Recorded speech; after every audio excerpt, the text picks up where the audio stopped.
Assalamualaikum warahmatullahi wabarakatuh. Waalaikumsalam warahmatullahi wabarakatuh.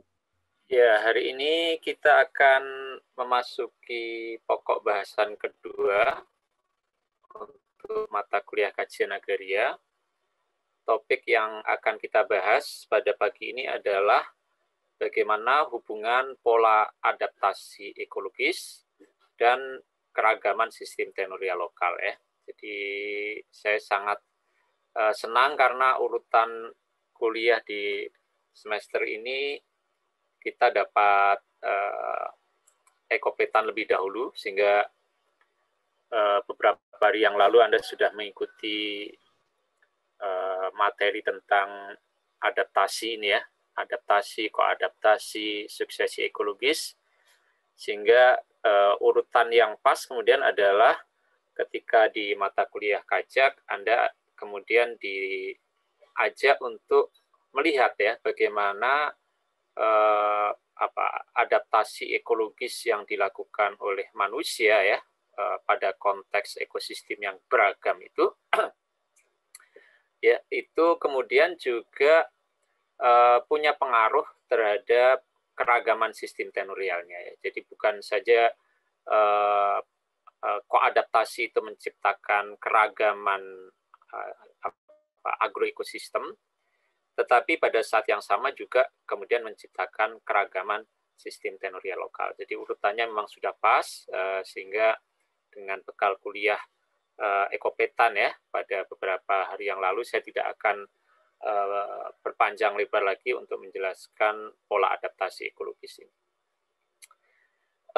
Kemudian minggu yang lalu Anda sudah belajar tentang apa itu petani ya, sebagai peasantry, sebagai masyarakat tani atau komunitas tani, lalu petani sebagai kelas-kelas petani, dan kemudian juga proses perubahan ya pada masyarakat tani ini seiring dengan komersialisasi pertanian yang kemudian hal itu direspon dengan petani bertindak semakin rasional terhadap tuntutan perubahan itu, kemudian juga pada saat yang sama mereka harus mengerahkan strategi rumah tangga, yang strategi rumah tangga itu juga sangat terkait dengan penguasaan mereka atas lahan. Jadi ada yang masih subsisten, ada yang sudah konsolidasi, ada yang sudah ekspansi. Ya. Nah, hari ini apa yang kita pelajari?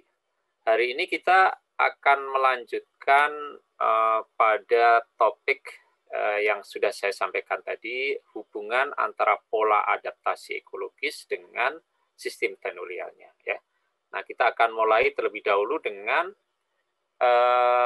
menjelaskan sebenarnya hubungannya seperti apa ya, pola adaptasi ekologis dengan sistem tenurial itu. Kalau adaptasi ekologis dengan keragaman agroekosistem kemarin sudah dijelaskan, itu merupakan hasil dari suksesi ekologis yang dipengaruhi oleh campur tangan manusia ya, dan kemudian itu menimbulkan keragaman agroekosistemnya.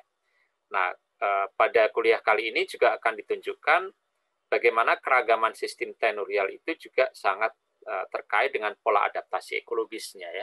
Dan di dalam pola adaptasi ekologis ini sangat ditentukan oleh struktur sosialnya, sangat ditentukan oleh populasinya ya, dan segala macam. Nanti kita jelaskan. Nah, kemudian kita akan jelaskan juga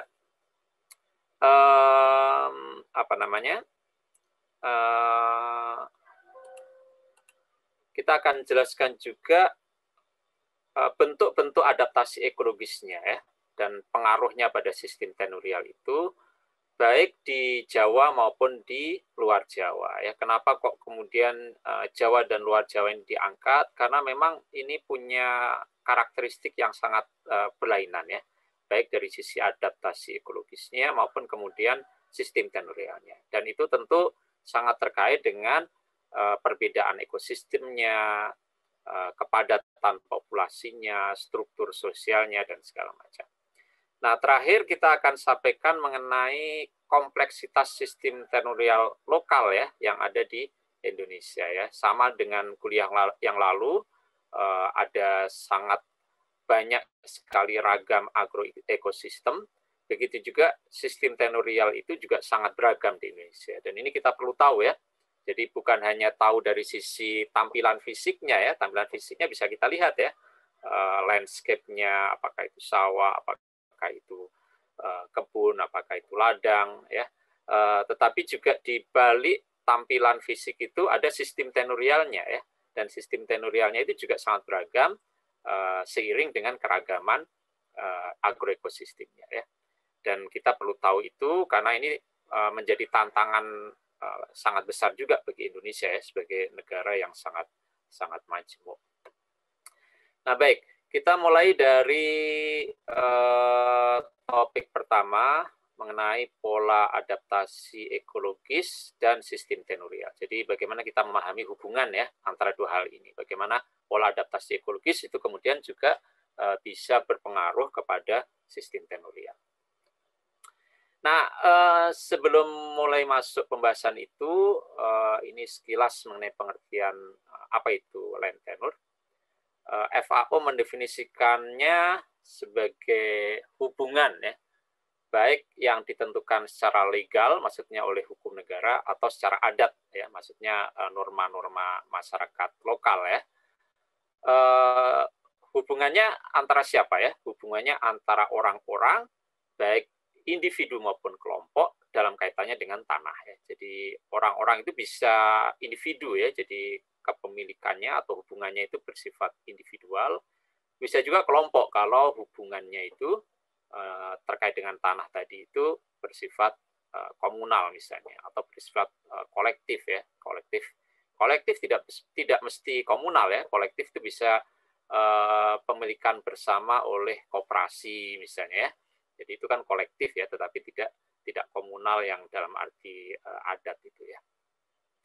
Nah, di sini istilah land ya oleh FAO digunakan untuk mencakup juga sumber daya alam yang lain. Jadi kita bisa bilang juga forest tenure ya dan segala macam. Jadi meskipun definisinya disebut land tenure, tapi sebetulnya cakupannya bisa dipakai untuk sumber daya alam yang lain.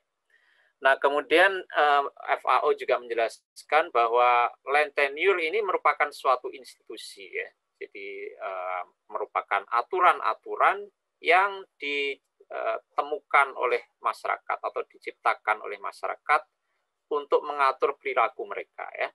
Dan perilaku itu menyangkut apa? Tentu menyangkut bagaimana kita mengakses menggunakan suatu jenis sumber daya alam, berapa lama ya akses itu bisa diperoleh, apakah selamanya atau bersifat temporal gitu ya, apakah aksesnya tetap atau sementara ya, dan dengan ketentuan-ketentuan seperti apa. Jadi land tenure itu merupakan satu kompleks aturan ya yang di situ ditentukan siapa boleh mengakses apa dalam jangka waktu berapa lama dan dengan aturan-aturan seperti apa ya.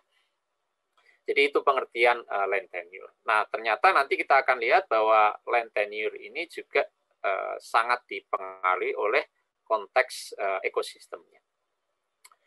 Kemudian secara umum land tenure ini dapat dikelompokkan menjadi bersifat state ya.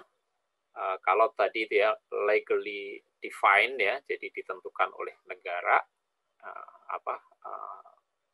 hubungan tadi atau aturannya tadi itu. Bisa juga bersifat private ya, ketika dia sudah menjadi hak milik pribadi. Bisa pribadi itu bisa individu, bisa badan hukum ya. Misalnya yayasan bisa memiliki atau dan swasta bisa memiliki tanah gitu ya. Kemudian bisa bersifat komunal. Ini misalnya oleh masyarakat adat, atau kemudian open access ketika tidak ada aturan yang tegas yang mengatur bagaimana sumber daya alam itu bisa diakses dan dimanfaatkan ya. Nah, inilah yang kemudian membentuk dua jenis tenure, yaitu formal dan informal. Tentu saja istilah formal dan informal ini agak tricky ya, karena kadang seolah kalau informal itu tingkat kekuatannya lebih rendah daripada yang formal, padahal sebetulnya tidak seperti itu ya. Kemarin di kuliah, semuanya ikut kuliah tata kelola SDA ya, yang hadir di sini. Halo? Ikut ya? Ikut. Nah, kemarin kan sudah dijelaskan oleh Pak Bowo, apa itu open access, apa itu de jure state property, tetapi kemudian bisa saja dia de facto open access. Jadi apa yang secara de jure itu formal, apa state property, tetapi pada tataran de facto dia bisa saja open access. Itu artinya bahwa apa yang formal itu belum tentu kuat ya di lapangan ya. Sementara di lapangan di tingkat basis itu ya, di tingkat tapak ya, itu yang informal bisa jadi lebih kuat. Jadi istilah formal dan informal ini tidak ada kaitannya dengan yang satu lebih baik atau lebih jelek ya. Ini hanya menunjukkan kategori ya. Nah, kemudian kategori di atas nih ya, 4 ini, state, private, communal, open access, ini seringkali tumpang tindih sehingga dapat menimbulkan konflik. Jadi ini untuk Anda tahu lebih dulu apa pengertian land tenure, sehingga kalau nanti kita bicara tenure system ya, atau sistem tenurial dalam bahasa Indonesia, itu tidak bingung lagi ya. Nah, ini definisi yang lain oleh The Land Portal. Ini lebih rinci ya, dia menjelaskan apa itu customary land right ya yang di sini, kemudian apa yang statutory land right ya yang berasal dari negara. Nah, itu silakan nanti Anda pelajari dengan cermat ya pengertian land tenure. Kemudian saya lanjut ke bagaimana memahami hubungan antara adaptasi, maaf ini kok ideologis ya. Sebentar saya koreksi dulu.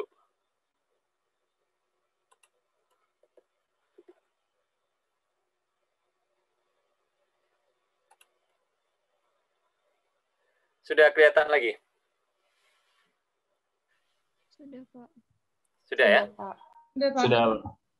Jadi di sini dijelaskan bagaimana hubungan antara adaptasi ekologis dan sistem tenurial itu. Jadi pertama-tama tentu kita mesti ingat kuliah beberapa hari yang lalu, kuliah ekopetan. Jadi antara sistem sosial dengan ekosistem ini saling beradaptasi satu sama lain atau terjadi koadaptasi. Dan kemudian ketika manusia melakukan adaptasi ekologis ya, adaptasi yang kaitannya dengan bagaimana dia menyesuaikan ya diri dengan lingkungan ekologinya, lingkungan ekosistemnya, supaya manusia itu bisa bertahan hidup dan kemudian mengembangkan kehidupannya ya.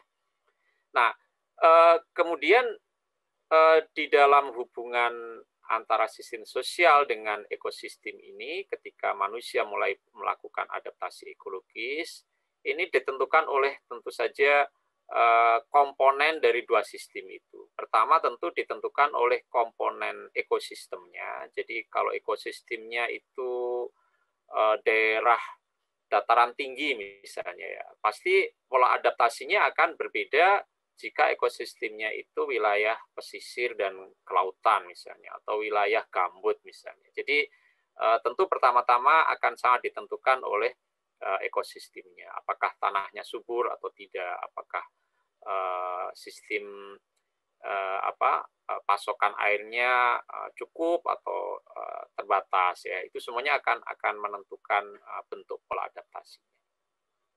Nah, selain ditentukan oleh unsur-unsur di dalam ekosistem, hal yang sama juga berlaku di dalam sistem sosial itu sendiri ya. Jadi bagaimana kemudian ekosistem itu dimodifikasi ya atau diintervensi suksesi ekologisnya, itu juga ditentukan juga oleh komponen-komponen sistem sosialnya. Jadi ini bisa kita mulai dari populasi atau dari struktur sosial atau dari manapun, karena pada dasarnya ini bersifat siklis.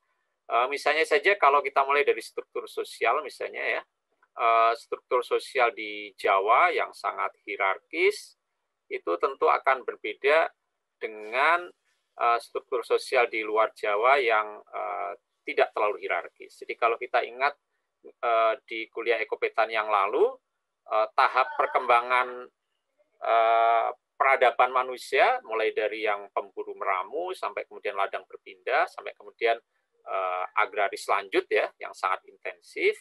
Maka kalau kita bandingkan ya, di Jawa itu sudah sangat intensif sehingga struktur sosialnya sangat kompleks, sangat terdiferensiasi gitu ya. Ketimpangannya juga sudah semakin tinggi. Sementara di luar Jawa yang pada dasarnya awalnya itu masih ladang berpindah, itu struktur sosialnya juga lebih egaliter gitu ya. Nah, kemudian populasinya juga berbeda ya, dan ini juga sangat menentukan. Misalnya kalau di Jawa populasinya sangat padat, itu tentu akan berbeda dengan di luar Jawa ya. Kita tentu berbicara di luar Jawa ini kira-kira mungkin 3 dekade yang lalu ya, bukan sekarang ya. Tetapi ini sebagai tipe ideal ya untuk bisa memperoleh gambaran ya. Kalau sekarang di luar Jawa pun di beberapa tempat juga sudah sangat padat ya. Tetapi ini untuk menunjukkan bahwa komponen populasi itu juga sangat menentukan ya bagaimana pola adaptasi ekologisnya dilakukan. Lalu kemudian juga tentu teknologinya. Jadi penguasaan teknologi yang dimiliki oleh masyarakat itu sangat menentukan bagaimana adaptasi ekologisnya ya. Kemarin kita mengambil contoh teknologi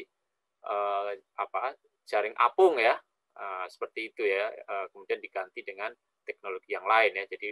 Jadi seperti itu. Begitu juga teknologi untuk sistem ladang berpindah tentu berbeda dengan teknologi yang sangat intensif di sawah misalnya ya.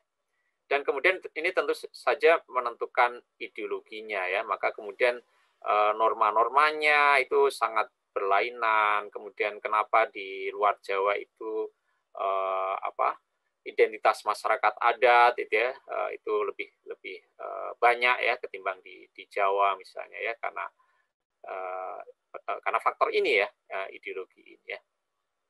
Nah, kemudian kesemuanya ini tentu akan menentukan bagaimana diciptakan aturan-aturan di antara mereka ya, mengenai bagaimana mengakses ya ekosistem yang sudah dimodifikasi tadi ya, baik berupa ladang atau berupa huma atau berupa tembawang atau repong ya. Jadi bagaimana itu diatur ya, aturan-aturan itu kemudian ditetapkan di antara mereka. Jadi bukan saja ekosistemnya dimodifikasi, tapi kemudian juga ditetapkan aturan-aturan yang disepakati di antara mereka. Disepakati itu artinya relatif juga ya, karena di sana tentu ada yang lebih kuat untuk memaksakan kesepakatan dibanding yang lain misalnya. Tetapi kemudian terbentuk aturan-aturan itu kemudian mengatur bagaimana anggota masyarakatnya bisa mengakses ekosistemnya, dan itu menentukan berapa luas, penggunaannya untuk apa, penguasaannya dalam bentuk hak apa, dan seterusnya. Dan ini sangat berbeda dari satu tempat ke tempat yang lain. Nah, kemudian sama seperti kemarin, di dalam proses adaptasi ini bisa saja kemudian terjadi maladaptasi ya, ketika kemudian terjadi seiring perubahan waktu dan skala perubahan yang terjadi, itu kemudian proses koadaptasinya tidak bisa berjalan baik lagi, dan bahkan kemudian adaptasi yang dilakukan itu dalam jangka panjang bisa saja kemudian menimbulkan maladaptasi ya. Jadi ini sekilas mengulang kuliah ekopetan ya. Nah, di sini akan dijelaskan lebih rinci ya. Jadi apa faktor-faktor kunci dalam manusia itu beradaptasi dan kemudian akhirnya sistem tenurial itu terbentuk ya dari situ ya. Nah, ternyata ada 4 faktor ya yang menentukan itu. Pertama adalah kesuburan tanah. Dan ini tentu kaitannya dengan komponen ekosistem ya. Jadi kesuburan tanah dan konteks ekosistem yang berbeda-beda itu menjadi faktor kunci ya di dalam menentukan adaptasi ekologisnya. Jadi kalau dari sisi kesuburan tanah kita bisa membuat rentang dari rendah, sedang sampai tinggi gitu ya. Kemudian faktor berikutnya adalah kepadatan penduduk ya.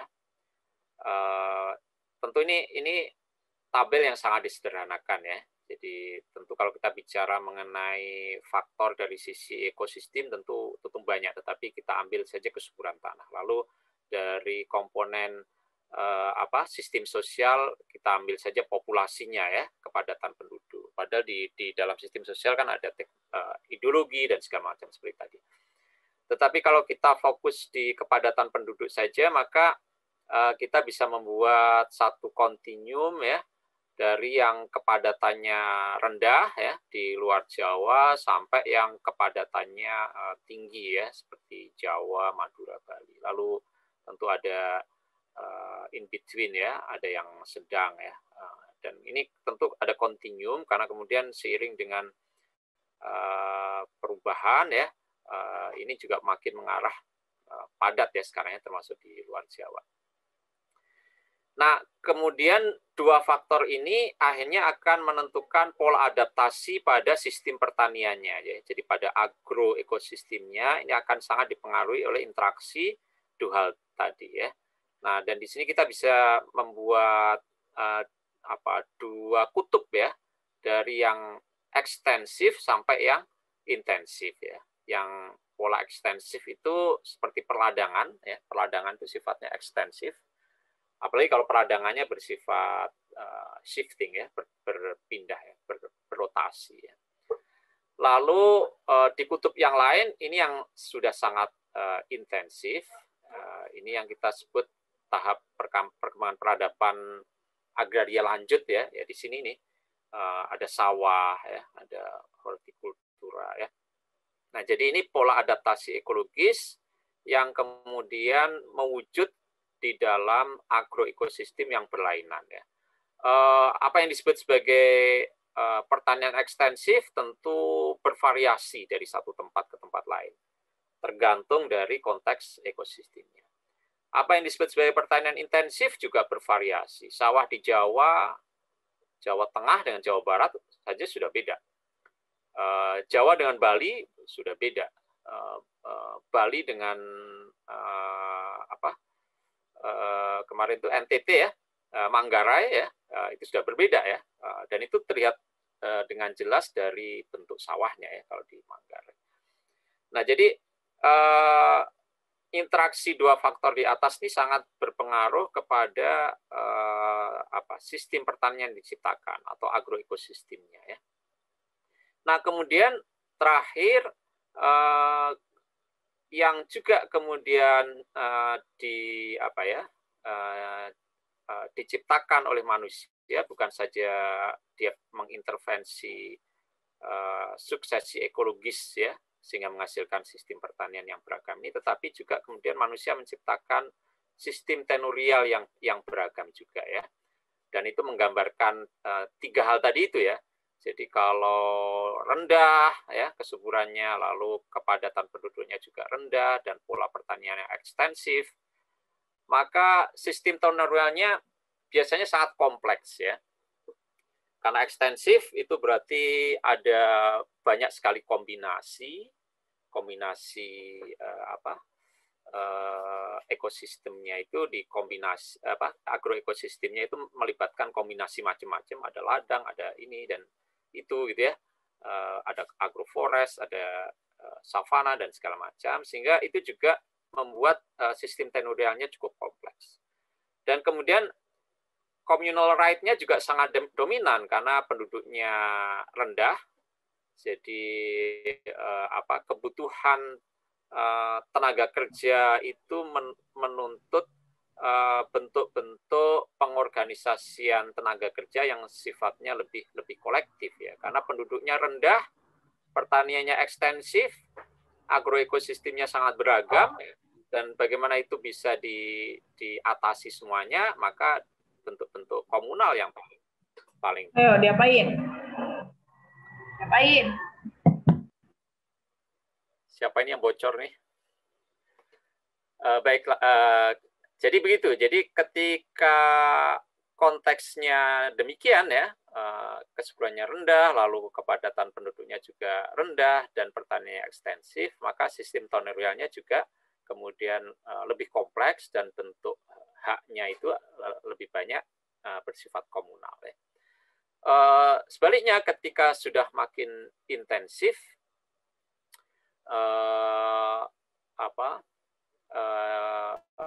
jumlah penduduknya banyak sehingga tenaga kerjanya juga tersedia cukup, maka itu juga punya pengaruh terhadap sistem tenurialnya, sehingga di sini kepemilikan individualnya juga lebih dominan ya. Dan ini tentu sesuatu yang moving ya, jadi ada proses yang mengarah ke sini ya, meskipun tidak selalu proses ini bersifat deterministik ya dan linear. Ada kalanya juga kemudian kepemilikan individual ini balik lagi ke bentuk yang lebih kolektif misalnya. Mungkin dia tidak balik lagi ke komunal, tetapi kemudian ada konsolidasi dan kemudian itu dijadikan yang lebih kolektif. Misalnya kemudian di Jawa ketika kepemilikan individualnya itu makin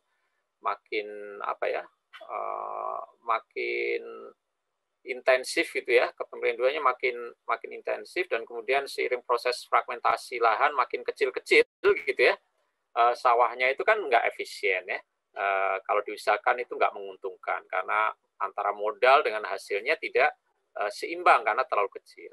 Nah, maka ada inisiatif-inisiatif untuk melakukan konsolidasi ya, jadi lahan-lahan yang kecil itu dikumpulkan jadi satu, lalu diusahakan secara bersama, misalnya dengan membentuk koperasi atau badan usaha milik petani gitu ya, macam-macam ya. Jadi proses ini tentu tidak linear, tetapi ketika kita bicara sebagai tipe ideal ya kira-kira seperti inilah ya polanya. Jadi kalau penduduknya tinggi, lalu kesuburan tanahnya juga tinggi, pertaniannya intensif, itu biasanya kemudian kepemilikan individual lebih dominan ya. Nah, di sini tidak ditunjukkan bahwa pola adaptasi ekologis ya, yang kemudian menciptakan keragaman agroekosistem, kemudian menciptakan keragaman sistem tenurial, itu kemudian menghasilkan satu tatanan yang kompleks ya, di mana di situ akan terlihat kaitan ya antara ekosistemnya yang kemudian dirubah oleh manusia menjadi beragam jenis agroekosistem. Lalu kemudian sistem tenurial apa yang kemudian dibentuk di atas agroekosistem itu, ya ini agroekosistemnya itu ya. Dan kemudian di situ tentu terkait dengan livelihood dan kemudian pengorganisasian sosialnya ya. Jadi misalnya ini di kasus di Pekurehua, ya ini sekedar untuk menunjukkan kaitan yang kompleks ya ketika kita bicara ekosistem, lalu bagaimana berubah menjadi agroekosistem, dan kemudian di situ ada sistem tenurial yang dikembangkan dan livelihood dan organisasi sosial.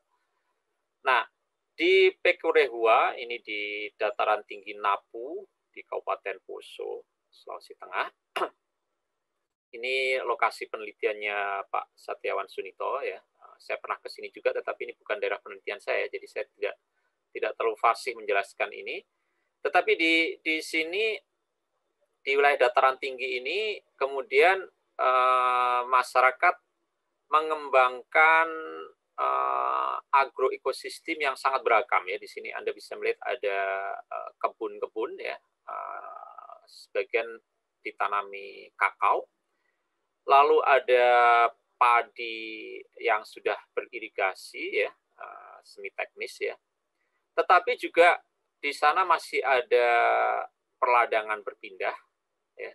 Kemudian ada pemanfaatan hasil hutan dan ada peternakan. Jadi di sini Anda bisa lihat betapa kompleksnya ya agroekosistem yang ada di sana gitu ya. Jadi mereka mengembangkan mulai dari sawah sampai agroforest sampai peternakan ya. Nah, khusus peternakan ini dulunya ini ada daerah yang berawa-rawa gitu ya, ada kerbau rawa gitu ya, dan di situ ada dulu ratusan ya kerbau yang dibiarkan di situ ya, dia tidak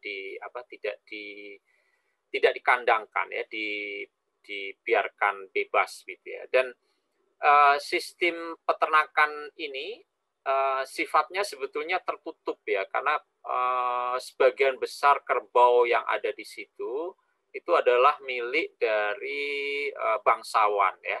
Sementara rakyat kecil ya boleh punya kerbau, tetapi sangat dibatasi ya, sangat dibatasi. Karena ini tentu kaitannya dengan menjaga daya dukung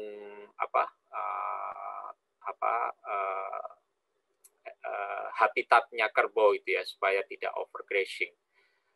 Nah, cara pembatasannya bisa macam-macam ya, sampai dengan cara kekerasan ya. Misalnya kalau kerbaunya itu betina, biasanya itu diambil oleh bangsawan ya, supaya si petani biasa ini hanya punya kerbau jantan, sekedar untuk bisa memenuhi kebutuhan dia, mengolah tanah dan segala macam, tetapi tidak membolehkan mereka mengembangbiakkan kerbau sehingga jumlahnya melebihi kapasitas ya. Jadi ini dulu ya, pada masa ini dulu ya, pada masa masih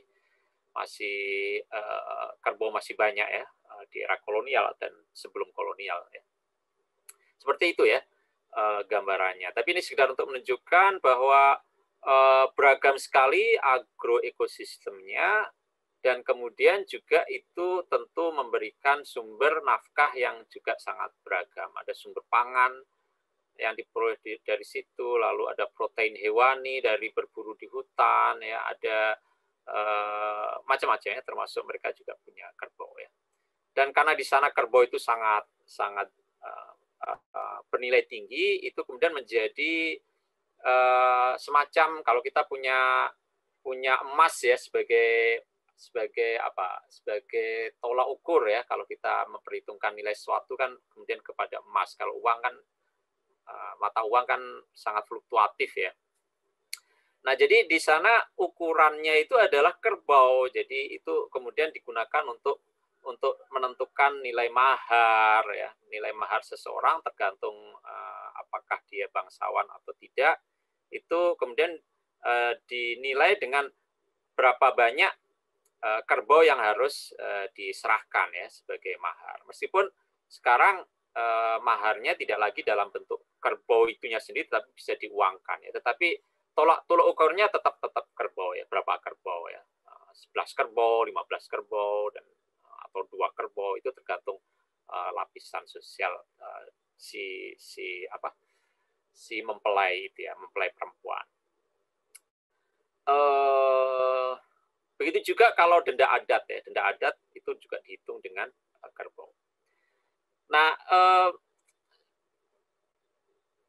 sangat terkait dengan keragaman agroekosistem tadi, maka kemudian sistem tenurialnya juga sangat beragam ya, sangat kompleks ya. Jadi di sini Anda bisa melihat kebun-kebun itu semi individual, karena kebun-kebun ini sebetulnya dulunya adalah ladang berpindah ya. Nah, ladang berpindah itu common pool ya, common pool sama dengan forest product, karena dia dimiliki bersama oleh marga ya, keluarga besar ya.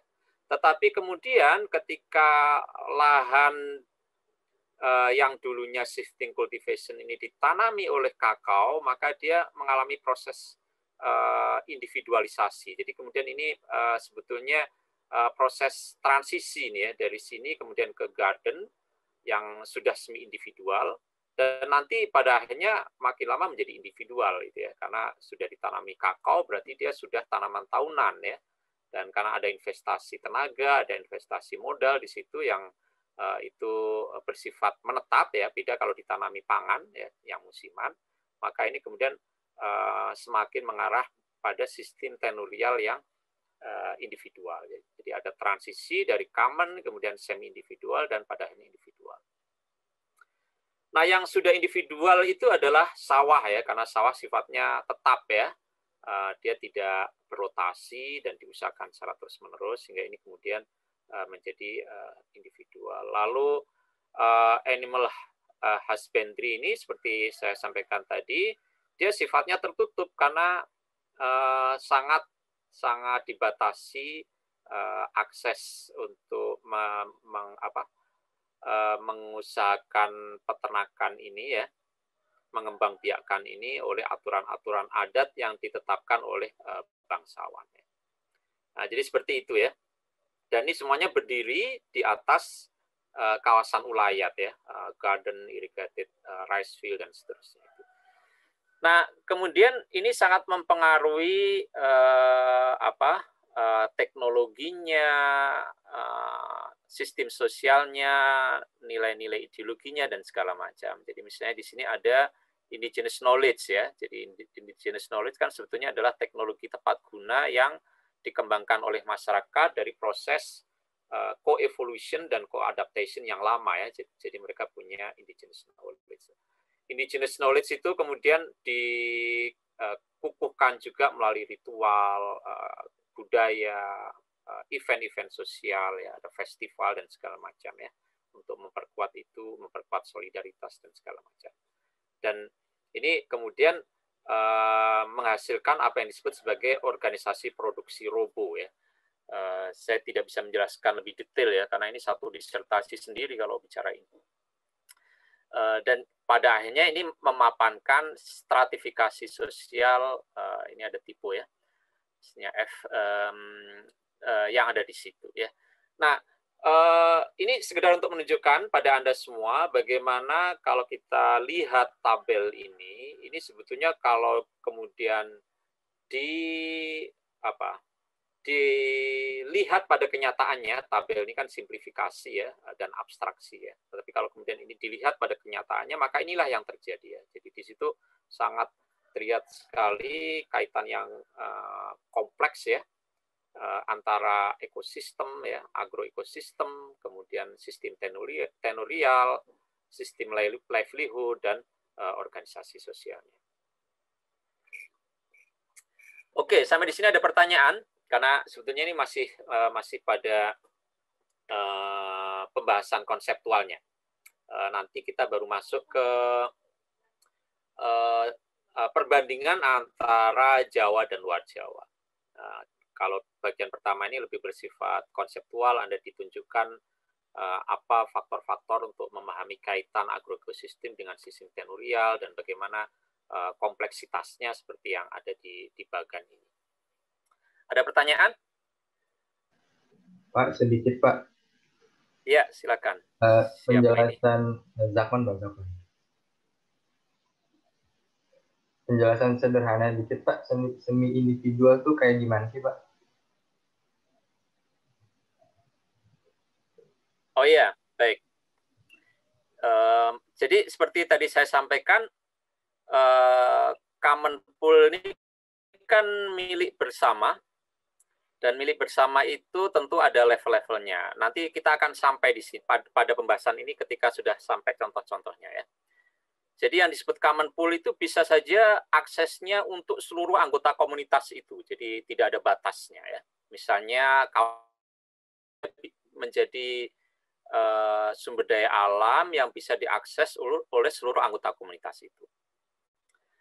Nah, kemudian pada derajat yang lebih rendah ada common pool yang hanya bisa diakses oleh kelompok tertentu ya. Misalnya itu adalah ladang berpindah ya. Ladang berpindah ini kan ketika dibuka dan kemudian ada proses rotasi kan melibatkan pengerahan anggota keluarga besar ya, marga ya. Jadi artinya apa? Artinya seluruh anggota keluarga besar itu atau marga itu sebetulnya punya hak ya untuk bisa memperoleh hak garap, yang memperoleh akses di atas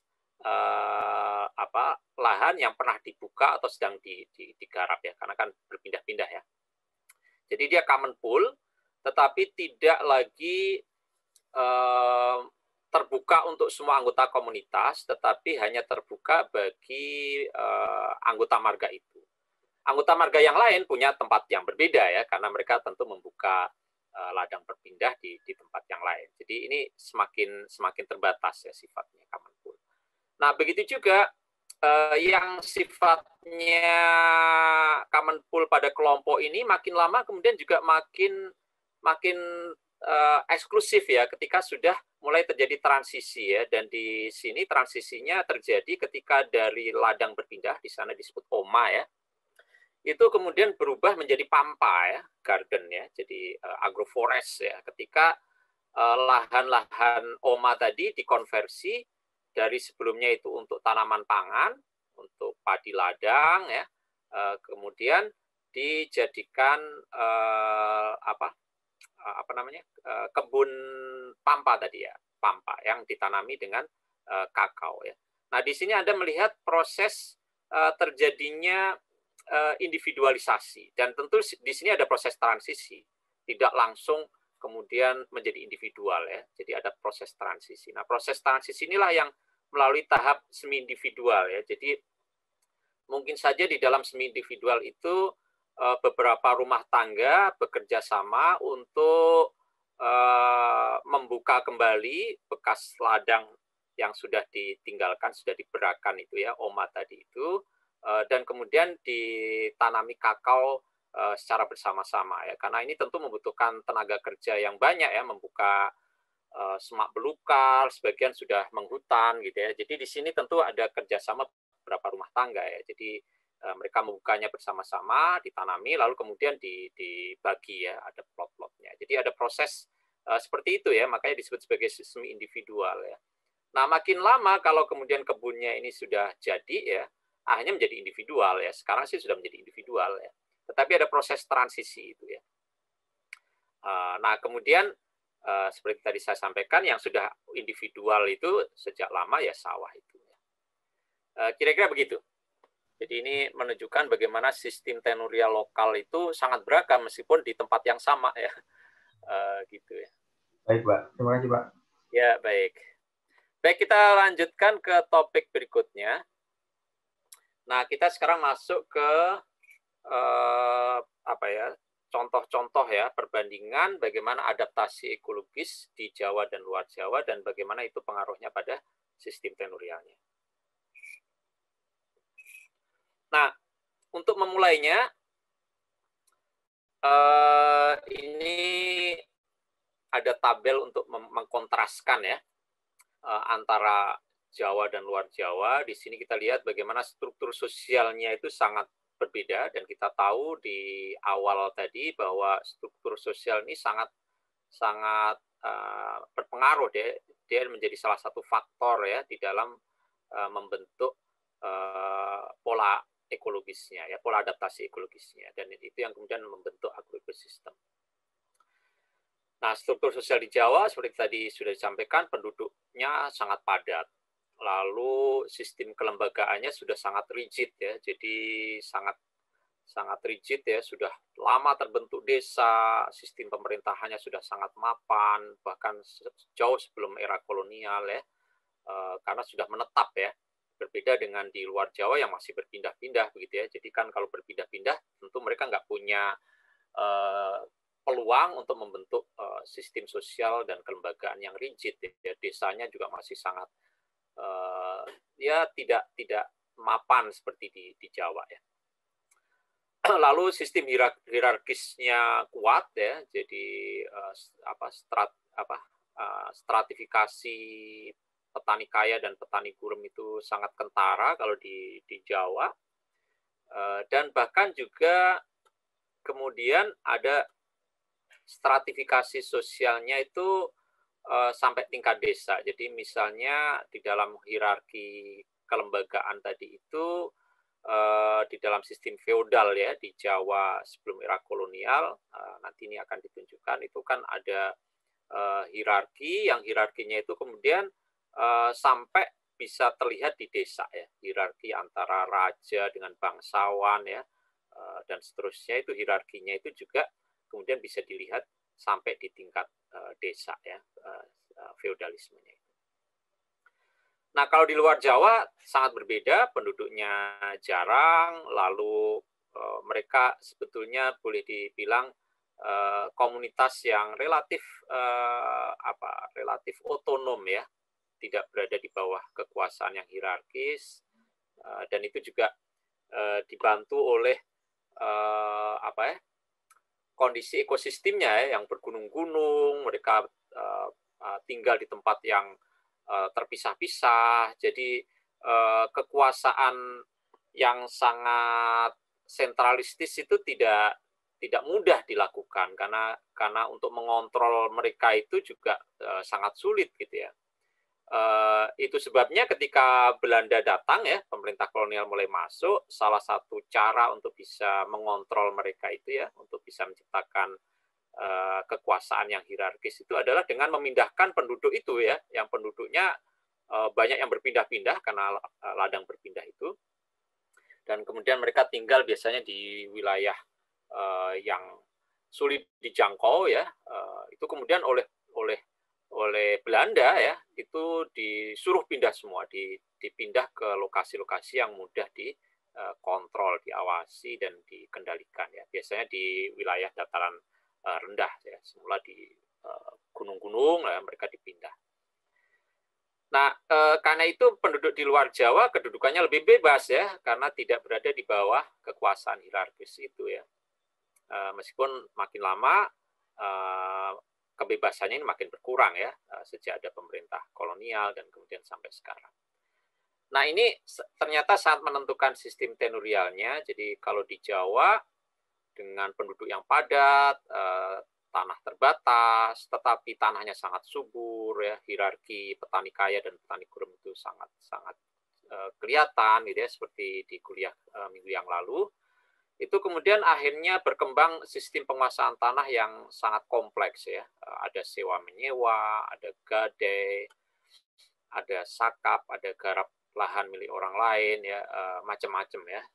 Itu juga menunjukkan bagaimana sistem tenurial itu berusaha untuk mengakomodir jumlah calon penggarap yang banyak di atas lahan yang sempit, sehingga bagaimana itu bisa dilakukan intensifikasi yang pada saat yang sama juga padat karya gitu ya.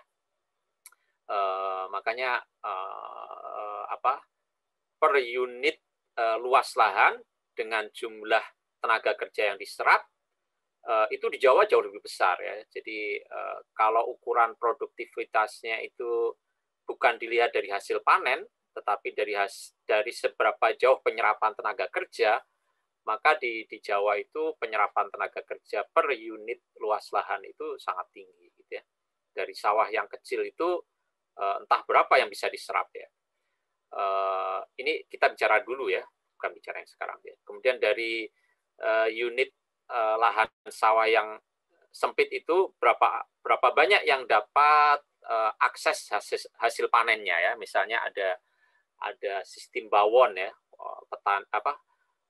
penduduk desa yang nggak punya tanah, dia bisa memperoleh akses atas hasil panen dengan cara membantu panennya ya, Lalu kemudian ada proporsi berapa yang kemudian diberikan kepada tenaga pemanen itu ya. Jadi dulu seperti itu ya. Itu juga menggambarkan bagaimana sistem tenurial itu berusaha untuk mengakomodir banyaknya mulut yang harus dikasih makan ya, dengan lahan yang sempit ya. Makanya selain sistem tenurialnya kompleks, kemudian juga ada mekanisme berbagi yang dikembangkan terhadap akses panennya ya. Jadi bukan hanya garapannya tetapi juga hasilnya.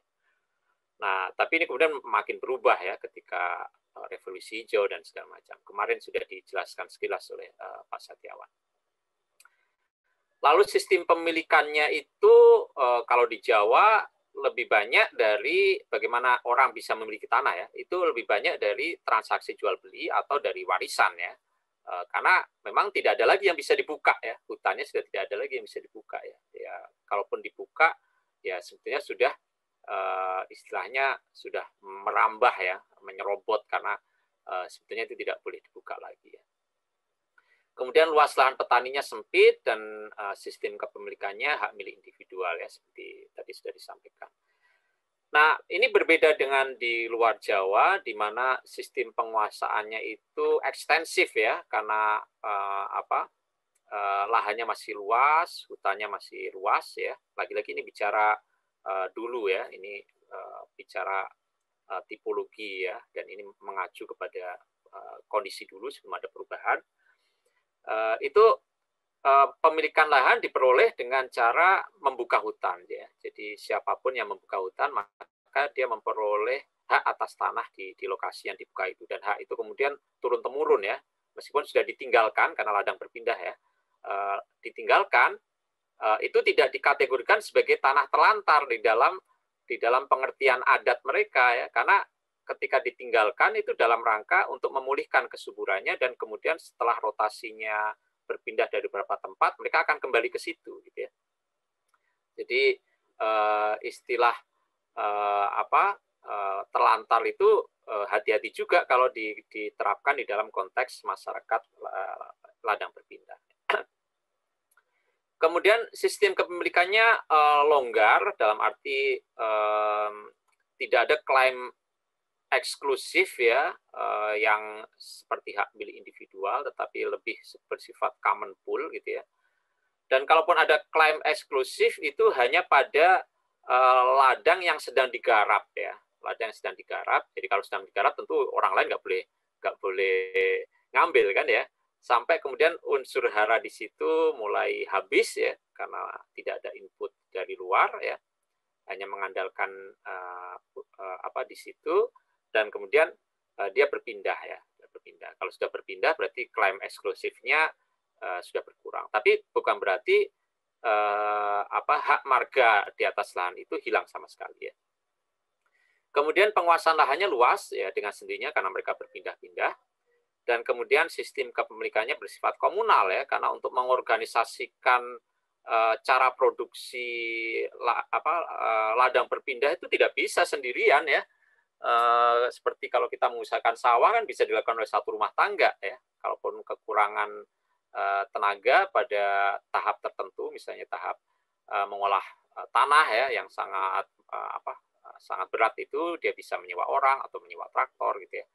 Tetapi kalau untuk ladang berpindah itu tidak mungkin, Anda harus membuka hutan, harus membersihkan lahan ya, banyak sekali tenaga kerja yang harus dibutuhkan, dan itu menuntut pengerahan tenaga kerja yang cukup banyak. Dan karena itu implikasinya adalah sistem komunal lebih tepat ya, karena kalau orang bersama-sama memiliki lahan itu secara komunal ya, kepemilikan marga, tentu semuanya terlibat di dalam proses produksinya ya. Jadi itu perbandingan Jawa dan luar Jawa. Jadi bagaimana agroekosistem yang diciptakan itu kemudian juga mempengaruhi sistem tenurialnya.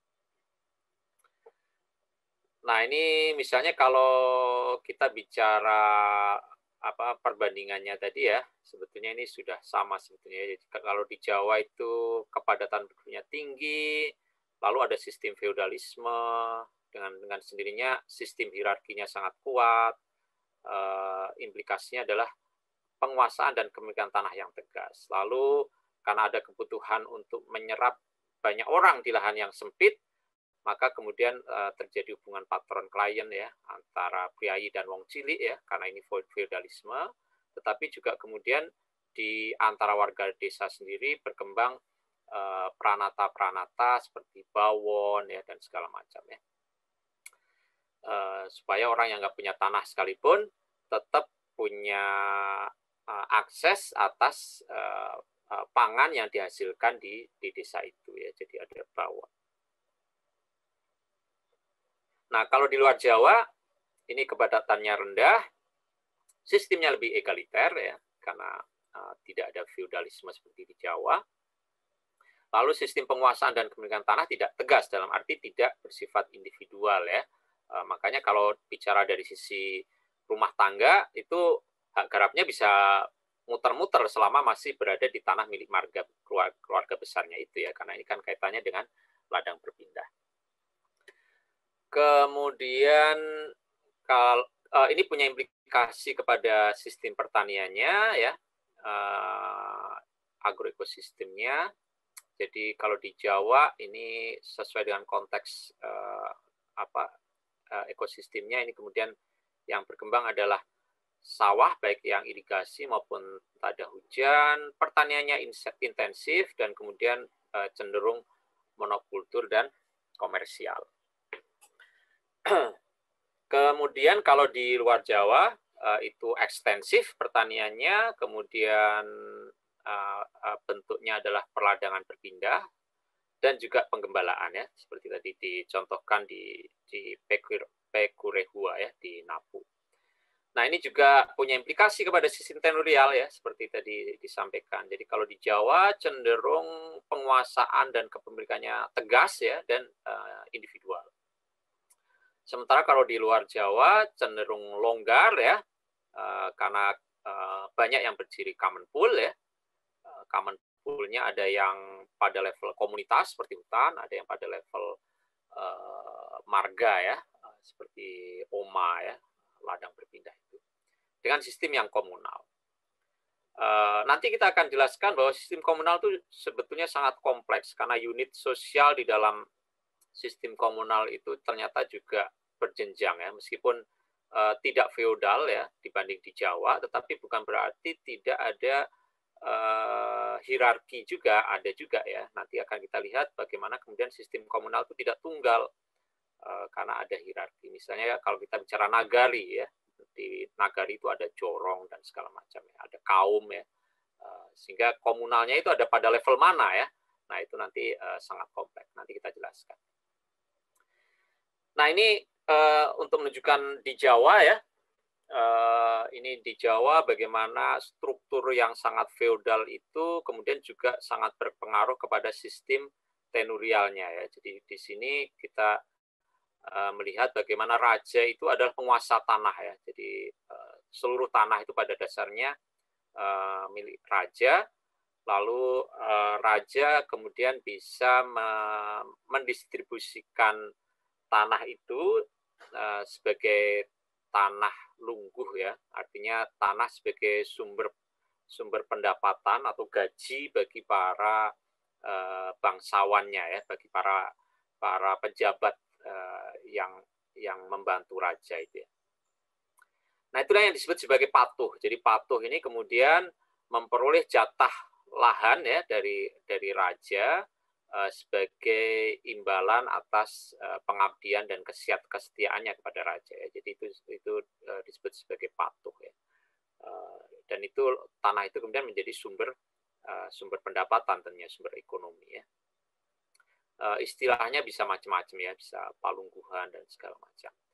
Nah, tetapi tentu saja patuh ini kan bangsawan, priayi, pejabat istana, tidak mungkin mereka menggarap lahan itu kan, tidak mungkin mereka bisa langsung mengerjakan tanah itu. Dan karena itu, dan di sini kemudian sistem feodal terjadi ya, mereka kemudian merekrut pejabat-pejabat tingkat desa yang disebut sebagai bekel untuk mengelola bumi pelungguhannya tadi ya, yang diberikan oleh raja tadi ya. Jadi para pejabat tingkat desa ini yang disebut sebagai bekel, inilah yang kemudian menjadi manajer ya, manajer dari tanah-tanah yang dimiliki oleh para patuh tadi. Nah kemudian bekel ini melibatkan petani ya, petani, dan petani di desa inilah yang sebetulnya mereka yang benar-benar mengerjakan tanah itu ya. Dan petani di desa sendiri ternyata juga tidak seragam. Ada yang merupakan penduduk desa inti yang disebut sebagai sikep ya. Mereka lah yang secara real menguasai tanah. Mereka lah yang kemudian membayar pajak ya, karena dia menguasai tanah itu sebetulnya tanahnya patuh, maka dia harus menyerahkan dua hal ya. Pertama, menyerahkan sebagian hasil buminya kepada begal dan kemudian begal menyerahkannya kepada patuh ya. Kedua, petani ini juga harus, petani sikep ya, harus memberikan tenaga kerjanya ya, itu ada perhitungannya yang berbeda-beda ya, misalnya dalam setahun sekian hari gitu ya, kepada begal atau kepada patuh. Jadi kalau patuh ini sewaktu-waktu membutuhkan tenaga kerja ya, untuk apapun, untuk kepentingan pribadinya termasuk, maka petani inilah yang disuruh untuk bekerja ya. Jadi di situ terlihat sekali bagaimana sistem feodal. Jadi itu yang disebut sebagai kerja wajib. Nah, nanti di dalam sistem tanam paksa, tanahnya patuh ini kemudian ditanami kopi gitu ya, untuk Belanda ya. Lalu kewajiban tenaga kerja yang ada pada sistem feodal inilah yang kemudian digunakan untuk memobilisasi petani menanam kopi itu tanpa dibayar ya. Jadi itu di situ akan terlihat bagaimana transformasi sistem feodal ke dalam sistem tanam paksa. Nah, itu yang disebut sebagai sikep. Nah, kemudian ada lagi kelompok lain, kelompok petani yang lain yang disebut sebagai kuli kendo ya. Jadi mereka belum dapat pembagian tanah dari begal, mungkin mereka baru rumah tangga yang baru gitu ya, dan mereka masih menunggu giliran untuk mengolah tanah. Jadi memang biasanya oleh begal tanah milik patuh ini dirotasi ya, penguasaannya di antara petani itu ya, jadi bergiliran ya, bergiliran. Nah, yang menunggu giliran ini disebut sebagai kuli kendo ya, dan mereka juga bisa berasal dari rumah tangga baru ya, karena sebelumnya mereka belum menikah, belum berhak untuk mendapatkan pembagian tanah secara bergulir tadi, lalu ini menunggu giliran. Nah, yang paling rendah adalah kuli telosor ya, sekarang disebut sebagai buruh tani ya, jadi mereka ya hanya penggarap saja. Ini adalah lapisan yang paling bawah ya, seperti itu. Jadi di sini Anda melihat kalau di Jawa dengan struktur sosial yang semacam tadi, dengan sistem pertanian yang sangat intensif, itu kemudian menimbulkan sistem tenurial yang sangat hierarkis seperti ini ya. Ini tentu cerita yang pada masa dulu ya. Kira-kira seperti itu yang di Jawa. Nah, ini gambaran agroekosistemnya ya. Jadi di sini seperti disampaikan tadi, kalau di Jawa pasti sangat intensif ya. Jadi kalau Anda lihat tampilan fisiknya kan seperti ini ya. Di sini ada kombinasi antara sawah dengan mungkin sebagian agroforest ya. Karena di sini mungkin ada tanaman jati, ada kelapa dan segala macam ya, di lahan-lahan yang tidak cocok untuk sawah karena terlalu tinggi, ya bisa diairi ya. Mungkin di sini ada tanaman pangan yang lain juga ya, umbi-umbian mungkin di sini kita tidak tahu ya, di sini ini ada kombinasi semacam itu.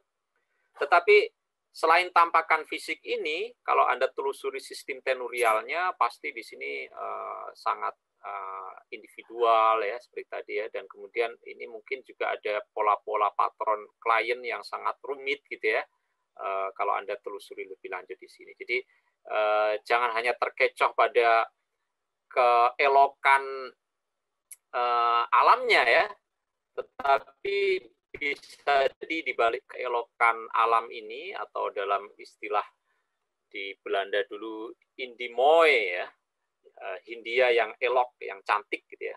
Jadi orang lupa bahwa di balik Hindia yang cantik, yang molek itu ada sistem penjajahan, ada eksploitasi petani ya, melalui sistem tanam paksa itu ya. Nah, sama juga di balik keindahan ini ya, ini sawah di Jawa Tengah, lalu ini hortikultur di Gunung Merbabu, ini bisa saja terjadi pola-pola hubungan yang sangat komersil ya, sangat terdiferensiasi ya, dan kemudian ada pola-pola hubungan yang mungkin ya bersifat eksploitatif. Jadi itu yang kemudian harus Anda jadikan perhatian ya. Jadi kalau di dalam kuliah ekopetan, ekologi pedesaan dan pertanian, Anda ditunjukkan tampilan fisiknya ya, penggunaan lahannya, agroekosistemnya, maka di dalam kajak Anda harus melihat di balik itu ya. Apa yang ada di balik itu, pengorganisasian kerja macam apa sehingga kok ini bisa diusahakan, kan itu di situ ada buruh, ada pemasok input, ada penyedia bibit dan segala macam ya. Nah, itulah mata kuliah kajian agraria mendorong Anda untuk melihat apa yang ada di balik tampilan fisiknya, sistem tenurialnya, livelihood-nya, pola produksinya, dan segala macam. Nah, jadi di sini contoh di Jawa ya. Nah, kalau di luar Jawa, seperti tadi sudah dijelaskan, itu pada satu komunitas, misalnya di dataran tinggi Lorilindu, ini masih di Napu, ini kasusnya Pak Satriwan Sunito ya. Mereka pada saat yang pada komunitas itu memiliki beragam agroekosistem ya. Jadi di sini ada ladang ya, ini baru di bekas kebun yang sudah diberakan, lalu kemudian didatangi lagi dan ini mulai dibuka, ini mulai ditebangin ya, dan ini nanti akan menjadi ladang. Tetapi di sini juga Anda melihat ada beberapa lembah gitu ya di antara bukit-bukit itu, yang kemudian di situ ada sungai yang kemudian itu bisa dimanfaatkan sebagai sawah ya. Tentu tidak luas seperti di Jawa ya, tapi itu hanya di cekungan-cekungan di lembah-lembah yang berada di antara bukit-bukit ya, seperti itu ya. Jadi di situ bisa diusahakan sebagai sawah, dan ini kemudian sangat individual ya. Ini sistem tenurialnya individual. Sementara di sini ini common pool, tetapi common pool yang hanya untuk marga ya, anggota marga dari yang membuka pertama wilayah ini ya. Makanya marga itu menjadi penting di sana supaya bisa mengidentifikasi siapa saja yang berhak ya. Kalau di Jawa jadi nggak terlalu relevan karena sudah individual, dan di Jawa mengenal bilenial ya, jadi keturunan itu kedudukannya sama dari pihak ayah dan pihak ibu, makanya susah kalau diterapkan sistem marga karena dari pihak ayah dengan pihak ibu itu sama-sama kuat ya kalau di Jawa bilenial ya. Tetapi kalau smart patrilineal, maka marganya diambil dari pihak ayah ya, misalnya di Batak ya, Sitorus ya, Pakpahan dan segala macam itu dari pihak ayah. Atau kalau dari pihak ibu itu di matrilineal itu di Sumatera Barat ya, Caniago dan seterusnya ya. Nah, dengan mengenali marga itu ya tentu kemudian bisa dikenali siapa saja yang berhak di situ ya. Dan itu kemudian kalau di Sumatera ya itu kemudian dikenal sebagai pusako bersama ya. Jadi ini tanah bersama milik marga itu ya, istilahnya pusako bersama. Jadi ini common pool tapi yang hanya untuk marga tertentu. Nah, tapi selain itu di sini Anda lihat ada hutan ya, dan itu artinya ada hasil hutan yang diambil, dan hasil hutan ini bisa diambil oleh semua warga desa itu tentunya ya. Di sini mereka berburu babi rusa ya, besar sekali babi rusanya. Di sini Anda melihat orang mengilir ya, menghilirkan rotan ya, diambil dari hutan lalu dihanyutkan ya supaya nanti bisa dijual di lokasi-lokasi pengumpulan ya, yang lebih ke hilir ya.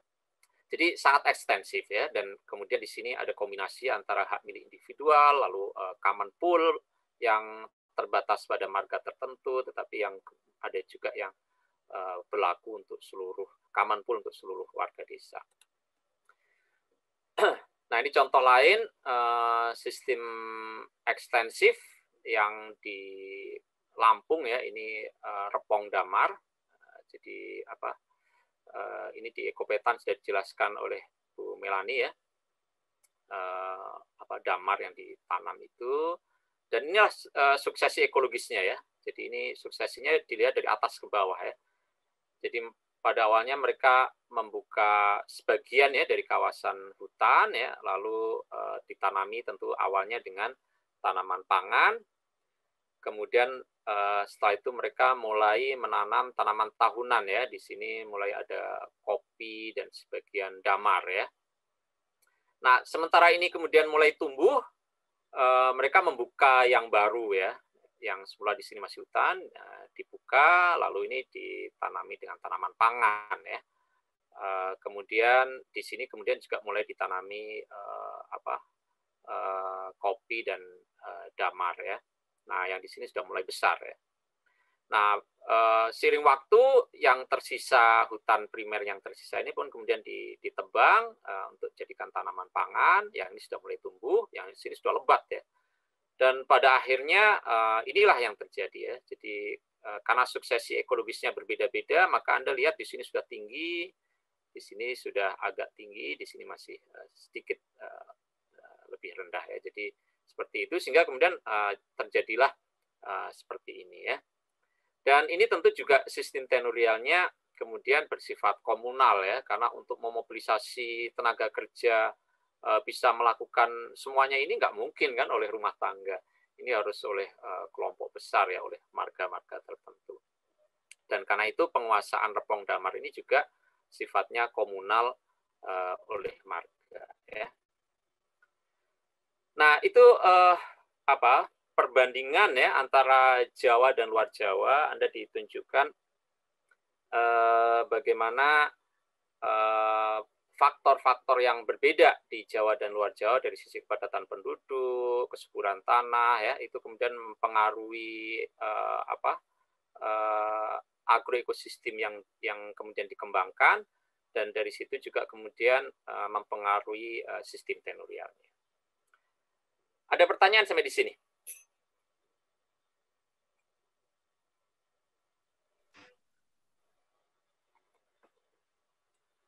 Silakan kalau ada yang mau bertanya. Saya mau, Pak. Ya, siapa ini? Saya Janatul Ulia, Pak. Oh ya, Janatul Ulia. Silakan. Saya izin off cam ya, Bapak. Di sini sedang hujan. Terus saya mau nanya tentang ini, Pak. Di tempat saya tuh ada namanya sistem bengkok. Nah, bengkok itu adalah tanah yang digarap atau yang diberikan kepada perangkat desa gitu, Pak. Nah, itu tuh sawahnya atau tanahnya tuh lumayan luas. Terus habis itu yang mengerjakan, tapi itu tuh bukan dia sendiri gitu Pak, bukan pemiliknya yang perangkat desa tadi, tapi ada yang namanya petani penggarap gitu. Nah, apakah itu termasuk sistem sewa menyewa, atau bisa dikatakan itu sistem feodal seperti yang ada di zaman prakolonial yang Bapak jelaskan tadi? Makasih Pak, udah gitu. Ya, makasih. Ya, jadi bengkok ini tanah kas desa, jadi dia miliknya desa, dan kemudian di Jawa ya, sebagian ada juga di luar Jawa, tetapi ini umum ditemukan di Jawa. Itu tanah kas desa itu sebagian kemudian dibagi sebagai hak pakai ya, sebagai gaji ya kepada aparat desa yang sedang menjabat ya. Nanti kalau sudah nggak menjabat lagi, dia harus kembalikan ya. Jadi itu bedanya dengan feodalisme ya, lungguh tadi ya. Kalau itu tidak bisa diambil lagi, kalau sudah diberikan itu menjadi miliknya bangsawan tadi, karena sudah diberikan oleh raja dan itu menjadi hak milik dia seterusnya ya. Yang sekarang itu sudah tidak ada ya. Tetapi kalau di Bengkok itu tidak begitu. Dia hanya digarap, hanya dimiliki ya, dikuasai ya, bukan dimiliki oleh aparat desa selama dia menjabat. Begitu dia selesai menjabat, maka harus dikembalikan karena itu adalah tanah kas desa. Nah, memang biasanya tanah kas desa itu tidak digarap sendiri oleh aparat desa itu, ya karena biasanya mereka juga cukup sibuk ya sebagai aparat desa, dan mereka biasanya punya sumber pendapatan yang lain, sehingga itu digarap oleh pihak lain. Nah, tentu berbeda-beda apakah itu kemudian sistemnya sewa menyewa atau bagi hasil, itu tidak ada hal yang seragam ya. Nah, itu yang nanti Janatul Ulia perlu itu interview mungkin ya, mendalami, tanya-tanya tuh kira-kira apa sistemnya seperti apa? Apakah disewakan ya, ataukah bagi hasil, ataukah justru dipinjam garapkan ya, misalnya kepada keluarga si aparat desa yang tidak mampu misalnya ya, ya udahlah kamu pakai aja. Kalau kamu kasih hasilnya ya silakan, kalau enggak ya enggak apa-apa misalnya ya, bisa saja seperti itu ya. Jadi itu sangat beragam. Ada juga seperti di beberapa tempat di Jogja gitu ya, yang dekat dengan pabrik tebu, itu tanah kas desanya oleh aparat yang mendapatkan tanah kas desa itu disewakan ke pabrik tebu untuk ditanami tebu ya, untuk menyuplai produksi gula. Nah ini seringkali bermasalah ya, karena pabrik gula hanya mau menyewa kalau jangka panjang, karena tebu itu kan dia musiman ya, tetapi dia bisa tumbuh sampai beberapa tahun, karena setelah ditebang dia akan tumbuh lagi dan bisa dipanen gitu ya, sampai kemudian dia harus diganti karena tidak bagus lagi ya kadar gulanya ya, harus dibongkar raton. Nah tetapi tentu pabrik gula tidak mau rugi, jadi dia hanya mau menyewa misalnya 5 tahun gitu ya, atau 10 tahun gitu ya, karena dia bukan tanaman musim pendek ya, dia musiman yang jangka panjang. Nah ini yang menjadi masalah, karena kemudian aparat desa menyewakan ke pabrik gula dengan masa 10 tahun dan dia memperoleh uang sewa senilai 10 tahun itu, tapi kemudian dia nggak terpilih lagi gitu ya. Nggak terpilih lagi, sementara tanahnya sudah terlanjur disewa oleh pabrik gula, sehingga aparat desa yang berikutnya justru tidak memperoleh lahan ya, dia memperoleh lahan itu, tetapi manfaatnya sudah terlanjur diambil oleh pejabat sebelumnya. Jadi ini sering menimbulkan masalah. Jadi itu contoh ya, beragam ya. Jadi silakan nanti dilihat kasusnya. Tetapi dia bukan lagi model feodalisme seperti di era kerajaan dulu, karena itu sebetulnya tanah milik desa. Tanah milik desa. Oh, gitu ya Pak. Terima kasih Pak. Ya, sama-sama. Saya lanjutkan ya. Nah, sekarang kita kemudian bicara pada kompleksitasnya ya. Kalau tadi kan contoh-contoh dengan perbandingan yang sangat kasar ya, Jawa luar Jawa ya, intensif dan ekstensif, individual dan komunal gitu ya. Tetapi di Jawa sendiri kan tentu sangat bervariasi, di luar Jawa juga sangat bervariasi. Apa yang disebut komunal itu juga tidak tunggal gitu ya, apa yang disebut individual itu juga tidak tunggal ya. Jadi sebetulnya kondisi di lapangan jauh lebih kompleks ya. Nah, sebagai gambaran, tiap daerah punya istilah yang berbeda-beda tuh untuk menyebut common pool-nya ya, sistem tenurial yang bersifat customary ya, customary right gitu ya. Jadi misalnya di Kalimantan itu penyampe itu, saya tidak tahu bagaimana spellingnya ya. Kalau di Bali prabumian, di Ambon petuanan ya, Kalimantan ngada ya, dan segala macam ya. Kalau di Minangkabau ulayat ya, dan ini kemudian kita pakai ya menjadi bahasa Indonesia ya. Meskipun sebetulnya itu awalnya istilah yang khas di Minangkabau ya, di tempat lain istilahnya beda-beda. Nah ini tentu saja bukan sekedar istilahnya yang berbeda ya, tetapi karena itu juga merupakan hasil dari proses koadaptasi, hasil dari respon terhadap kondisi yang spesifik di tiap-tiap daerah, maka sebetulnya di balik istilah yang berbeda ini itu kandungannya juga berbeda gitu ya. Jadi Anda harus bisa membayangkan betapa kompleksnya ya istilah-istilah ini ya. Meskipun secara nasional kita kemudian sama-sama menyebutnya sebagai ulayat ya.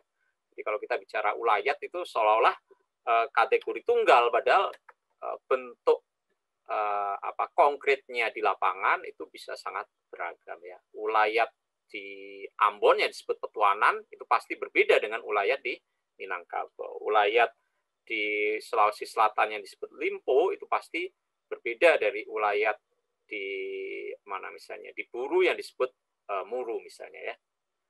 Jadi itu sangat kompleks. Nah ini misalnya saja ya, misalnya apa yang disebut sebagai ulayat di tempat aslinya yaitu di Minangkabau itu sebetulnya mencakup apa ya, susunan yang berjenjang semacam ini. Jadi ada ulayat nagari, jadi ini wilayah nagari secara keseluruhan, yang kemudian ini di apa ya, pengelolanya adalah saya kok lupa kepanjangannya, KAN itu. Ada yang bisa mengingatkan saya ini apa kepanjangan dari KAN? Ada yang berasal dari Sumatera Barat. Nah, ini yang jelas ini satu kelembagaan yang kemudian mengelola ulayat nagari ini ya. Ini Nini Mama dan segala macam itu berhimpun di sini. Kerapatan Adat Nagari, Mas. Betul, saya baru ingat Kerapatan Adat Nagari. Makasih ya, Mas Ari. Jadi ulayat nagari ini wilayahnya, wilayah common pool-nya gitu ya, dan ini kemudian dikelola oleh Kerapatan Adat Nagari. Dan ini dimensinya publik ya, dimensinya publik bukan privat ya. Tetapi di dalam wilayah ini kemudian ternyata ada pembagian-pembagian tadi ya, sama seperti di Sulawesi Tengah tadi, di wilayah adatnya Pekurehua tadi, kemudian di dalamnya ada macam-macam ya, ada yang common pool-nya ada yang berlaku umum untuk semua komunitas, ada yang terbatas pada marga gitu ya. Jadi ada susunan di situ ya, ada hierarki juga sebetulnya. Jadi di sini kemudian ada tanah nagari. Jadi di dalam ulayat itu kemudian ada tanah yang kemudian miliknya nagari dan itu digunakan untuk balai adat, jalan nagari, kantor desa, saluran irigasi dan seterusnya ya. Jadi ini milik tanahnya nagari. Jadi di dalam wilayah yang sifatnya publik itu kemudian ada yang digunakan oleh nagari sendiri sebagai lembaga publiknya ya, untuk balai adatnya, ya, untuk infrastruktur ya, untuk sarana publik ya, untuk kantor desa, dusun ya. Namanya tentu bukan desa dan dusun sebetulnya. Nah, itu. Nah, kemudian di dalam ulayat nagari itu juga ada yang kemudian digunakan oleh suku atau kaum, dan ini yang mengelolanya adalah penghulu ya, karena ini milik kaum ya, milik marga ya. Jadi ini common pool tetapi hanya berlaku untuk marga tertentu ya. Nah, ini yang mula adalah penghulu ya. Entah marganya apa namanya ya, macam-macam di sana ya. Nah, di dalam ulayat suku itu sendiri ternyata penggunaannya juga macam-macam ya. Ada yang penggunaannya untuk publik ya, misalnya untuk surau, tapi surau khusus suku itu, lalu untuk pemakaman untuk suku itu, sawah tetapi yang digunakan untuk suku itu ya, kepentingan suku itu ya, kaum itu ya, dan seterusnya. Nah, inilah yang dikelola oleh penghulu. Lalu ada juga yang disebut sebagai tanah seandung ya. Nah, ini yang kemudian ada sub lagi yang lain gitu ya, tetapi ini yang bukan lagi dikelola oleh penghulu tetapi oleh mama ya. Saya tidak fasih menjelaskan ini ya karena belum pernah meneliti secara khusus, tetapi di sini kalau Anda lihat di dalam ulayat kaum itu kemudian sebagian tanahnya ada yang digunakan untuk tanah suku, ada yang digunakan untuk tanah seandung. Saya tidak tahu perbedaannya ya. Ini sekedar untuk menunjukkan kompleksitasnya ya. Dan dari sisi penggunaannya itu bisa untuk sawah, perumahan dan segala macam. Tetapi ini lagi-lagi sebetulnya masih pada level marga karena itu dikelola oleh mama. Nah, ada yang kemudian menjadi milik individu ya, dan ini yang kemudian berupa tanah yang berasal dari hibah. Jadi sebelumnya memang tanah individu lalu kemudian dihibahkan. Ada yang dibeli dari tanah individu juga, ada yang harta pencaharian ya, dan sebagainya. Jadi ini kemudian milik individu. Jadi ini tadi itu ya, kalau di contoh di Pekurehua ada yang individual, ada yang semi individual ya. Ini kayaknya sudah semi individual karena di sini sudah ada sawah, kebun, warung dan segala macam ya. Tanah legaran atau giliran ini ya. Jadi ini maksudnya adalah dia bisa digunakan, penggunaannya bisa digunakan berganti-ganti secara individual ya, tetapi kepemilikannya sebetulnya masih milik bersama ya. Jadi dia bisa dimanfaatkan secara bergiliran ya. Sawahnya menjadi sawah yang diusahakan secara bergilir ya. Mungkin ini yang disebut sebagai pusako tinggi di sini ya. Jadi karena itu ada yang disebut sebagai catatan tambo ya, di mana di situ catatan mengenai rumah tangga siapa dapat giliran tahun berapa itu dicatat di situ ya. Itu. Makanya kalau di daerah Sumatera Barat itu kalau untuk mempelajari sejarah keluarga, sejarah lokal ya, silsilah itu mungkin jauh lebih mudah ya ketimbang di tempat lain ya, karena itu sangat terkait dengan ini juga, pola pemanfaatan sumber daya alamnya itu ya, ada catatan-catatan untuk itu. Nah kemudian ada juga tanah milik untuk badan sosial ya, misalnya untuk masjid, yayasan, atau ada kantor KUD dan segala macam. Ini tentu diurus oleh pengurus dari badan-badan itu ya, entah yayasan, entah organisasi agama dan seterusnya. Nah, ini untuk menunjukkan betapa kompleks sebetulnya apa yang disebut sebagai sistem tenurial lokal ya. Tentu manifestasi di tiap daerah berbeda-beda, dan di sini kita bisa melihat spektrum ya dari yang sepenuhnya publik hingga kemudian semakin privat ya. Jadi dari publik ke privat ini satu kontinum ya. Jadi ada yang tanah ulayat secara keseluruhan, ini tentunya dimensinya adalah publik. Karena itu KAN itu adalah lembaga publik. Kemudian semakin ke sini semakin privat ya. Jadi tanah ulayat itu ada dimensi publik, ada dimensi privatnya. Nah, sehingga kalau kita kemudian bicara mana yang harus disertifikasi, lalu sertifikasinya itu secara komunal atau secara individual, ya kita harus berhenti dulu, tanya dulu mau disertifikasi yang di level mana ya. Kalau di level tanah milik individu tentu sertifikasinya individual ya. Tetapi kalau di sini sertifikasinya harus komunal karena ini adalah milik mamak, tanah pusako bersama ya di sini. Meskipun sama-sama sawah, di sini bisa juga ada sawah, tetapi sertifikatnya harus berbeda karena rezimnya itu berbeda ya. Rezim tenurialnya berbeda. Di sini adalah milik kaum, common pool ya. Di sini adalah milik individual ya. Jadi begitu. Kompleksitasnya. Ini baru cerita ulayat di Minangkabau. Ya. Nah ini contoh lain ya di Kalimantan mana ini ya? Saya lupa kok malah ada di bukunya, tapi saya kelewatan nih pergub provinsi mana saya lupa menulisnya. Tapi ini bisa dilihat di buku sentingan kami ya, saya dan teman-teman di STPN mengenai meninjau ulang pengaturan hak adat. Nah, sama seperti di Minangkabau tadi, subjek haknya ini juga sangat beragam ya. Jadi kalau di sini kan subjek haknya ada yang individual, ada yang kaum ya, ada yang sampai ke macam-macam ya subjeknya, ada yang yayasan ya dan segala macam. Jadi subjek yang punya hak atas tanah itu ya. Nah sama juga di mana di Kalimantan ini juga beragam dari mulai individu sampai keluarga sampai kepada yang sifatnya komunal ya. Ada lewu, ada suku besar, ada suku kecil ya.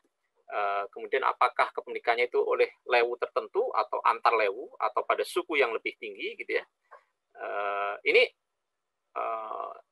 jadi satu soal ya, dan itu berkaitan dengan objek hak yang bermacam-macam. Jadi ada objek hak yang itu subjeknya individu atau keluarga, misalnya daerah bantaran sungai di sekitar Lewu ya.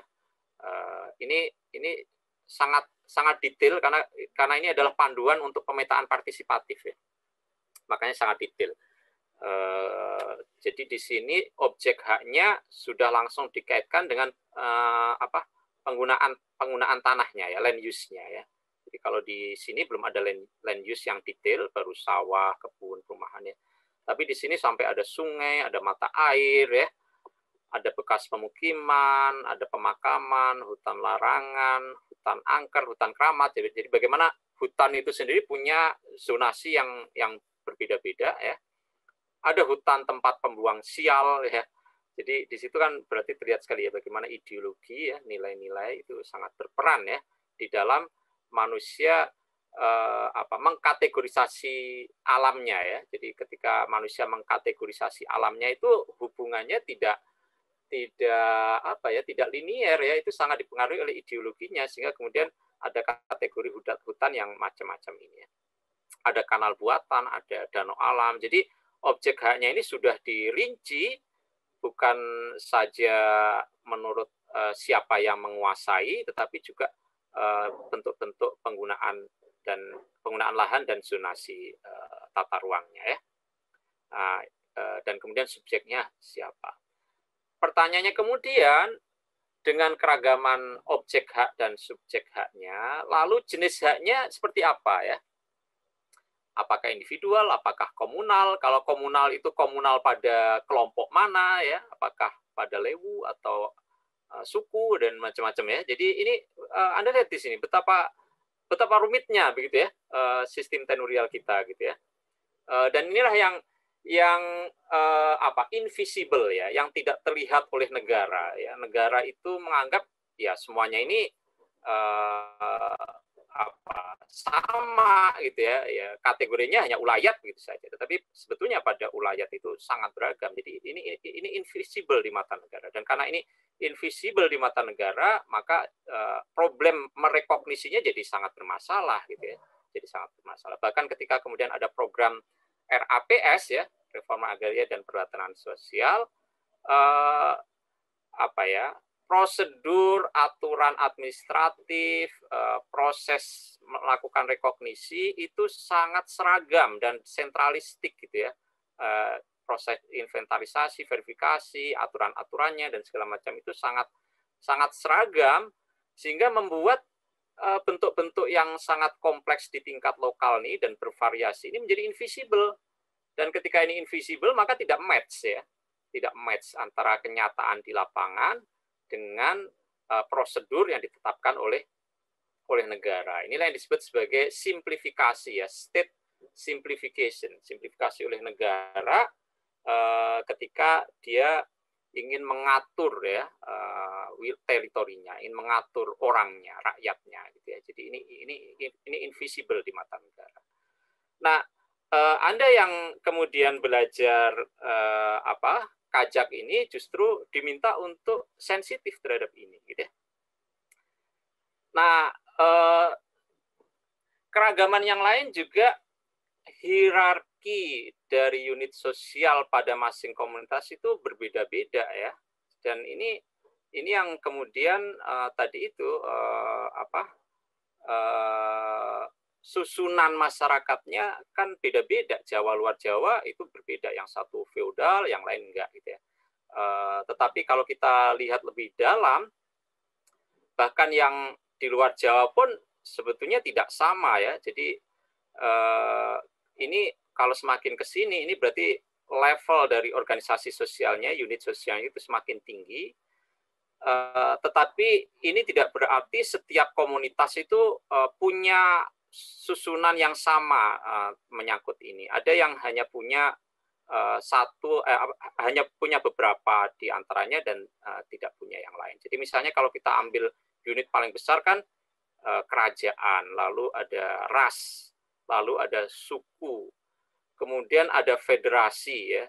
Di beberapa tempat punya federasi ya, ada Mukim di Aceh, Ketemenggungan ya, di Kalteng, Lembang di Toraja gitu ya.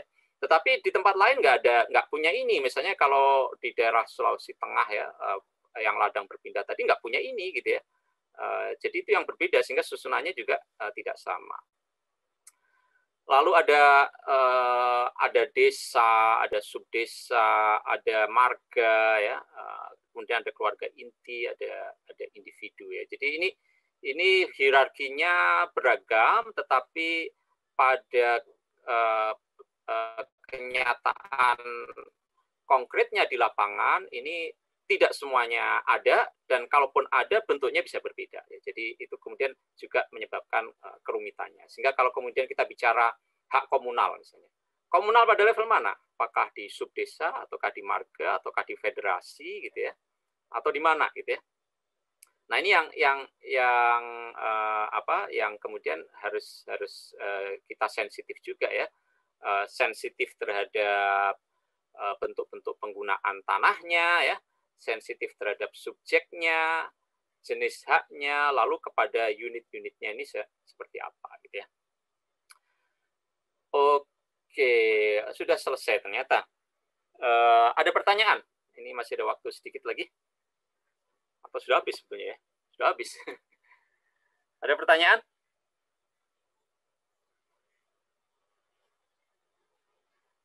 Aduh.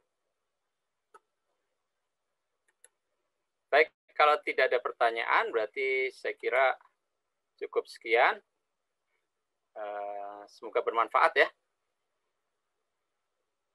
Jadi ini melengkapi kuliah ekopetan. Jadi kalau ekopetannya Anda melihat tampilan fisiknya, maka di Kajak ini Anda menelisik apa yang ada di balik tampilan fisik itu untuk mengetahui sistem tenurialnya, struktur sosialnya, organisasi produksinya, dan seterusnya. Oke, saya cukupkan. Semoga bermanfaat. Assalamualaikum warahmatullahi wabarakatuh.